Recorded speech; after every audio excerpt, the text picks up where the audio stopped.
na kinachomfanya huyu mtu ateswe hapa gizani ni kitu kinachoitwa dhambi. Hebu sema dhambi. Dhambi. Sasa dhambi ndio inayomtenga mtu na Mungu. Na ukiangalia suala la dhambi lilikuwa halijapata majibu. Walikuja manabii, wakaja wakatumika, wakaondoka, dhambi imebaki pale pale. Amekuja Musa, amekuja na Torati. Torati imekuja imeweka sheria 613 na amri 10, lakini bado watu wakaendelea kubaki katika dhambi.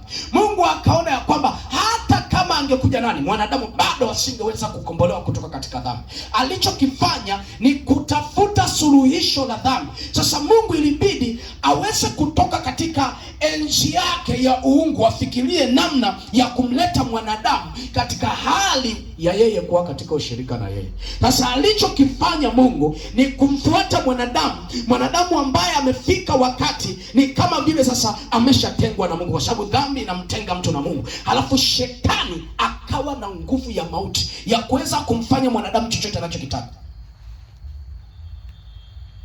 Na kwa kuwa shetani anayo hiyo nguvu ya mauti ya kumfanya mwanadamu chochote anachoweza kukifanya, ilikuwa ana uwezo wa kumwekea mapepo, kumwekea roho chafu, kumwekea magonjwa, kumwekea chochote kilicho kibaya. Yesu alichokifanya, alikuja kumnyang'anya shetani ile mamlaka, nguvu ya mauti.